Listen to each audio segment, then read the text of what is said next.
This experience happened when I was 16 years old. At that time I was still living in the countryside. My home was far from school, so I lived in the school dormitory during the week and could only return home on weekends or during vacations. My family's financial condition was not very good, and I understood how hard my parents worked. In order to ease the burden of my family, I would help my family work every time I came home. We have a flock of sheep at home and they are the main source of income for the family. Because of the economy, we rarely bought feed for the sheep. We usually cut the grass and came back to feed them. One afternoon, my brother and I were about to go to the corn field to cut the grass. After a while, the sky gradually became gray. I knew a rainstorm was coming. The rain seemed to be particularly heavy this year. We had to go home as soon as possible. However, just as we were halfway home, the rain got heavier and we couldn't go on. We looked around for a place to shelter from the rain. The area around us was empty, with only a few trees scattered across the land. We decided to run towards the nearest tree, hoping it would provide us with some shelter. The clothes we were wearing were already soaked with rain. As we stood there, the rain continued to fall on the ground, creating a blurred landscape. In that open place, there were only the two of us and the tall tree. Just then, a bolt of lightning illuminated everything around us. I looked up just in time to witness the scene. The lightning struck the tree and a dazzling light erupted from the top. Time seemed to be frozen. In the light of the electricity, I saw the current conduct rapidly along the trunk of the tree, releasing a blinding light. At the same time, a loud sound echoed in the air. My body was instantly filled with the energy of the electric current, and a violent sense of tremor spread throughout my body. Instantly, I felt my body was bound by an invisible force. Unable to move.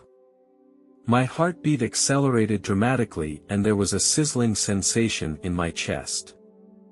The sounds around me became blurred and distant, as if I was in an isolated world.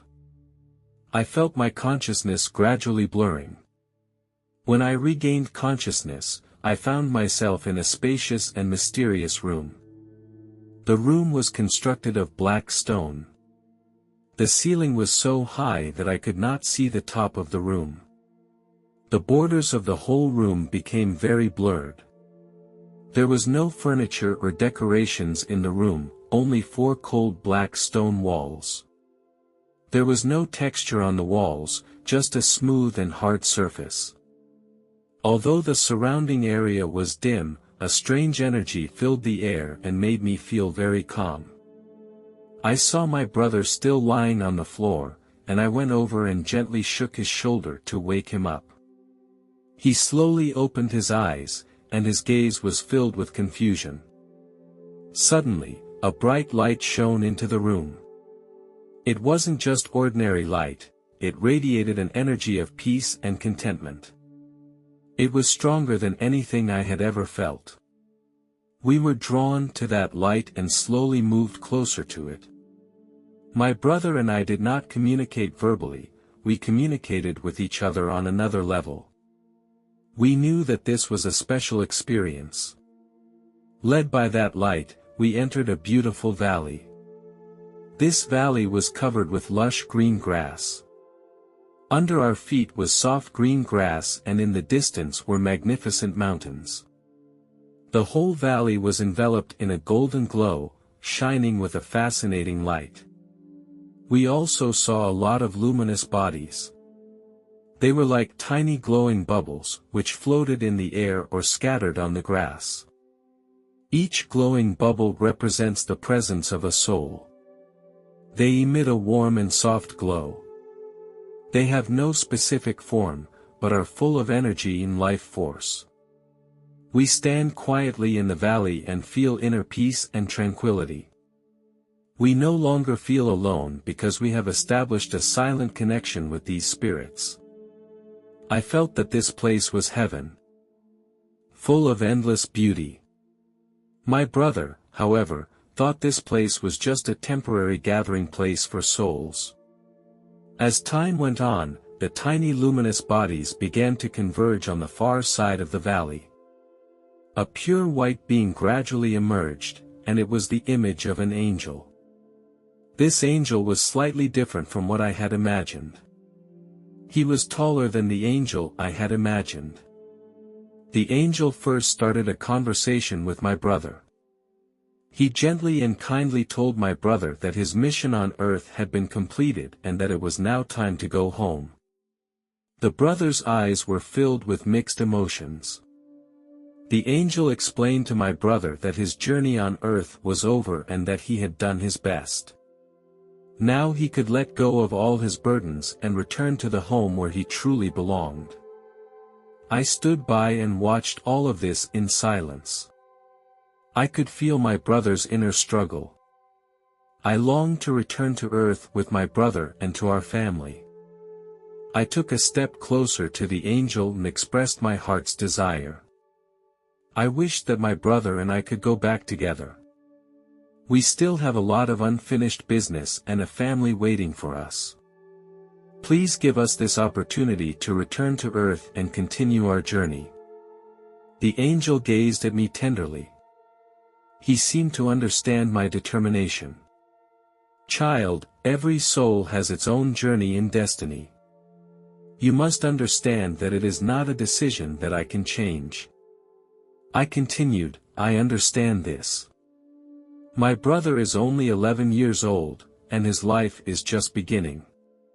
And my family, they have been worrying and praying for us. We want to go back and give them comfort and warmth. The angel replied, I can understand how you feel. I will take you to another place that may help you. I nodded, my heart filled with hope. My brother hugged me and said, Brother, I want to go back with you. Guided by the angel, we began to move upward. It was as if we were floating in a gravity-free environment. After we passed through the clouds, we saw a magnificent building. The building was made of pure white marble. Its outer walls were covered with beautiful carvings. We came to the door of the building. The door was open and a soft glow was coming through. As we entered the hall, we were struck by the endless beauty and majesty.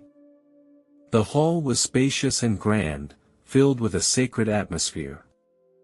There are tall pillars and magnificent frescoes. We continued on through the hall and came to a wide square. Suddenly, our attention was drawn to a beautiful glow. We turned our heads to look and saw Jesus smiling at us. The presence of Jesus was filled with infinite love and warmth. My children, I know all about you. Your families are here on earth and are praying for you. I understand that you want to return to them and bring them comfort and warmth. However, returning to earth is not an easy task. I need you to consider it carefully. He continued, I know the longing and attachment in your hearts, but the human world is full of challenges and sufferings. You must be prepared to face all kinds of trials. Returning to earth may be a difficult journey. My brother and I looked at each other and nodded firmly. We understood that although life was full of difficulties, we were willing to take it all on in order to return to our family. Jesus gently reached out and stroked the top of our heads. His palm was warm and soft, as if to impart endless courage to us. He said to us, Children, your decision is full of love and courage.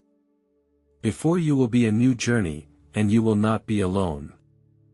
I will send my messengers to protect and guide you. Go, return to the world of humanity, spread love and hope, and bring joy and warmth to your families. Another angel appeared beside us, clad in a long white robe and a shining halo on his head. The angel leads us, and with a mystical chanting, we leave Jesus. We were in a peaceful and mysterious environment, filled with warmth and loving energy. We gradually faded into the light. Our figures became indistinct, as if wrapped in a faint halo of light. As time passed, we gradually merged into the light, as if we became part of it. We began to descend rapidly, the air whistling around us. When we returned to Earth, we hovered above the great trees. I saw our bodies lying still on the ground, as if there were no signs of life. The angel noticed our condition and immediately sprang into action. He reached out his left hand and helped us re-enter our bodies. His hand gently touched our chests, transmitting a magical power. I felt a violent tremor, as if I had reconnected with my body. I could feel the rhythm of my breathing, the beating of my heart. After becoming one with my body again, I slowly opened my eyes. Soon, my neighbors found us. They immediately notified my parents. When my parents heard the news, they rushed to the scene. They hugged my brother and me with worry. My father decided to take us to the hospital. I said to my father, "Dad, we are fine. I feel fine and I am not in any physical discomfort." He still insisted that we be taken to the hospital. In the hospital, the doctor performed a series of physical examinations. The results showed that there was nothing wrong with my body and I was in good health. However, my brother seemed to have suffered some damage to his lungs. The doctor recommended that my brother be kept in the hospital for observation and treatment. My brother spent a week in the hospital. His lungs gradually recovered and his breathing became easier and more normal. People around me often tell me how lucky I am. I know that God has been there for me and that He helped me. God gave me a second life. Since then, I can feel that God has been by my side, giving me strength and guidance. It has been 29 years since this experience and I face life with a positive attitude every day. I now have a very happy family life and I have a lovely son who is the most precious gift God has given me. As I get older, I have a strong urge to do so.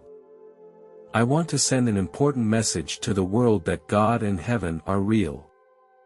I hope that one day everyone will be able to feel God's love firsthand, as I did. I hope that everyone can live with love and forgiveness. I hope that through my story, I can bring hope and inspiration to others. Even if we have different beliefs, I believe that love and peace are the goals we pursue together. This happened in 2011 when I was in the process of replacing the flooring in my storage room. I had been using this storage room for many years. Over time, the flooring had suffered a lot of wear and tear. I also noticed that some of the gaps between the floors were getting bigger and bigger.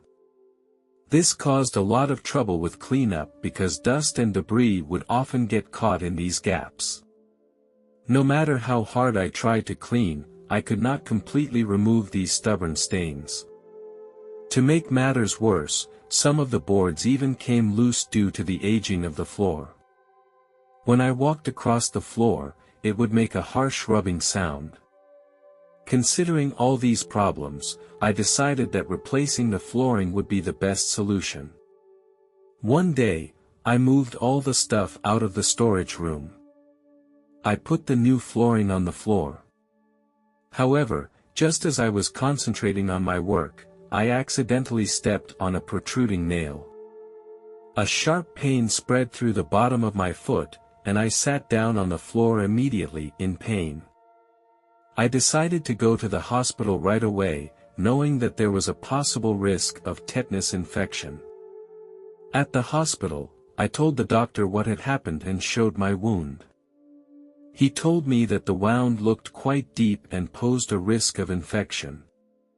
To prevent a tetanus infection, he decided to give me a tetanus shot. By the next day, I began to feel a little ill. I felt tired and dizzy, and I also noticed redness and swelling around the wound. I became concerned that these reactions did not seem normal. I immediately contacted my doctor and described my symptoms to him. The doctor told me that this could be a side effect of the tetanus vaccine. The doctor suggested that I go to the hospital again for tests. I nervously rushed to the hospital, hoping to find a solution. At the hospital, the doctor told me that my body was having an allergic reaction and also that the wound was infected. He was going to give me 2 injections of penicillin. The doctor picked up a syringe with a penicillin solution. I could feel a slight sting as the medicine entered my body. Despite the sting, I tried my best to stay calm. After the first injection was given, the doctors watched my reaction carefully. They asked me if I had any discomfort or allergic reactions. Fortunately, I did not have any serious side effects and only felt a slight pain. However, after the second injection of penicillin, things suddenly changed. I felt dizzy and my vision began to blur. I tried to sit up, but my body became very heavy. Eventually, I fainted and fell to the floor. My consciousness gradually blurred, the sound and light around me gradually disappeared, and I fell into a coma. Suddenly, I appeared in the middle of a darkness. There was no sound and no light around me. All my pain disappeared. I felt as if I was floating in the void. This feeling made me feel very wonderful. When I saw the light again, I found myself floating on the ceiling of the ward, looking down on the whole room. I could clearly see all the details of the ward. My body was twitching and white foam was spilling out of the corners of my mouth. The sight both surprised and frightened me. The doctors and nurses kept performing CPR, artificial respiration, and chest compressions. There was a tense atmosphere in the ward. I saw the nurse who had administered penicillin to me earlier standing in the corner. Her expression was helpless and self-conscious, as if she was under great stress. I slowly approached her, and I tried to comfort her. When I placed my hand on her shoulder, I was surprised to find that my hand went straight through her body without any touch. I realized that I was not in the physical world now.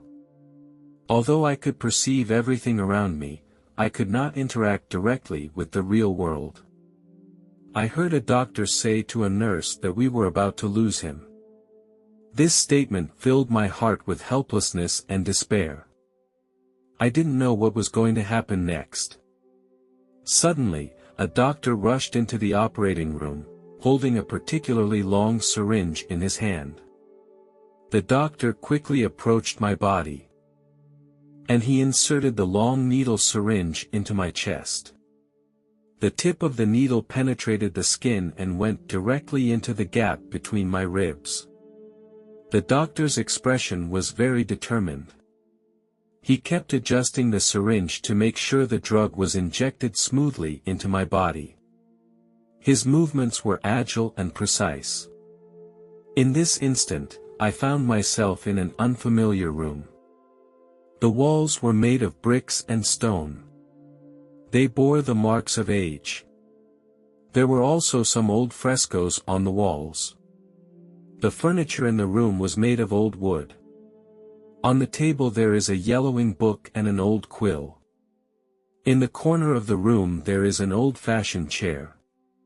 The back of the chair was carved with an intricate pattern. A faint glow permeated the entire room. Suddenly, a person walked into the room. I saw a familiar figure. It was my aunt, who had died 9 years ago. She was wearing a long pale blue dress with delicate embroidery on it. Her long hair cascaded over her shoulders, as soft and shining as a waterfall. Her face beamed with a gentle smile and her eyes shone brightly. Her face seems to be untouched by the years and still retains its youthfulness. There is not a single wrinkle on her face. When I was 3 years old, my mother passed away in an accident. At that time, our family was not financially well off, and my father still needed to go out to work and could not take care of me at all times. In this situation, my aunt stepped forward and offered to take care of me. She is a kind and loving person. My aunt took me into her care and gave me the warmth of a family. Under my aunt's care, I spent many happy times. She was like a loving mother who gave me a sense of security. She taught me a lot of life lessons. Under my aunt's companionship, I grew up gradually. I gradually learned to be independent and strong under her care, and learned to face the difficulties and challenges in life. However, when I started elementary school, I returned to my father's side. She was one of the most important people in my growing up process. And she made me stronger and braver. My aunt walked towards me and hugged me gently. I said to her, "Auntie, I miss you so much. I have been missing you for the past 9 years. How are you doing now?" My aunt smiled gently, "Dear child, I have been watching over you. I am proud of you. I have lived a happy life here." My aunt patted my shoulder and said gently, "I remember when you first came to my house, you were a little uncomfortable. The new environment made you very shy." I smiled and nodded my head as I recalled the scene. We also recalled a funny incident. At that time, I had just arrived at my aunt's house and was not quite comfortable with the new environment. My aunt had specially prepared a new bed for me. During the first night, I kept rolling around in bed, trying to find a comfortable sleeping position. Suddenly, I accidentally slipped off the bed and fell to the floor. When my aunt heard the sound and rushed into the room, she couldn't help but laugh when she saw my funny face. She also learned to imitate my expression after falling off the bed, and laughter filled the whole room. Here, I talked a lot with my aunt. Finally, my aunt said to me, "It's time to go back. Your father is waiting for you."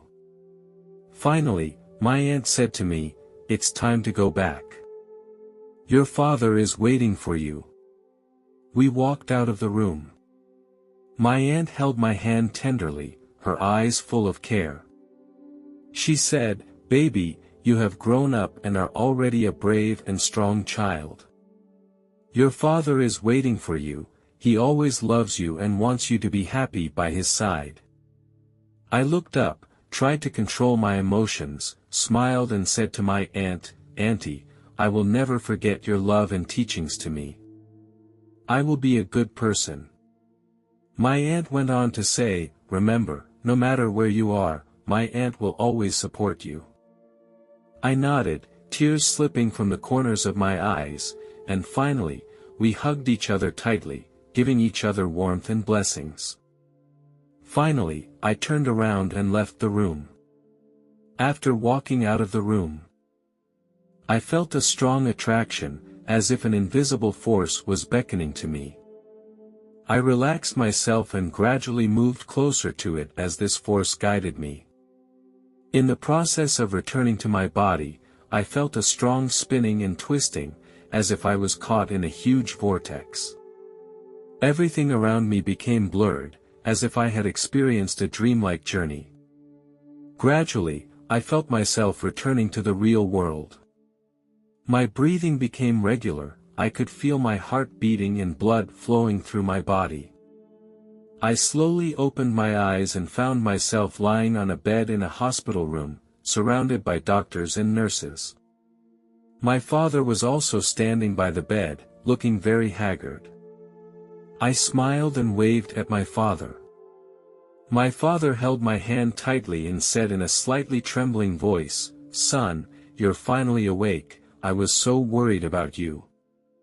My father stretched out his other hand and gently stroked my cheek, with a deep fatherly love in his eyes. I smiled and said to my father, "Dad, I saw my aunt, she told me to say hello to you." My father acted very surprised and then said, "Son, maybe you're just hallucinating." I said firmly, "Dad, I'm not hallucinating, and it's not a dream. I really saw my aunt. She said a lot of things to me." My father listened and thought for a moment. Then he said, "Son, perhaps your experience has given you delusions of grandeur, and this could just be a psychological reaction. We all miss her very much, but she has been away from us for many years." He went on to say, "Son, whether real or illusionary, your experience is important. My aunt was a very important person to us all, and she gave us a lot of help. We have to be forever grateful to her." The next day, a doctor came into my hospital room. I immediately recognized him as the doctor with the long syringe that day. I looked at him gratefully and expressed my gratitude to him. The doctor looked at me suspiciously and he said, "This must be our first meeting, you must be mistaken." I replied firmly, "Doctor, I know it sounds unbelievable, but during my near-death experience, I did see you. I saw you rushing into the operating room with a long syringe in your hand." The doctor's expression became serious as he listened intently to what I had to say. I described the experience as best I could, including the darkness of the room, floating above my body. After a few moments of contemplation, the doctor took a deep breath and then said, "This does sound incredible, but we have many unanswered questions about near-death experiences. Your experience may be a unique spiritual experience. Thank you for sharing this story with me. Near-death experiences are a mysterious and complex area, and there is still much we don't understand. Each person's experience is unique. Whether the experience is real or an illusion, it becomes a part of your growth." I looked at the doctor gratefully and felt his honesty and understanding. This special experience will forever remain in my heart and inspire me to live a more meaningful life. With a grateful heart, I will continue to move forward.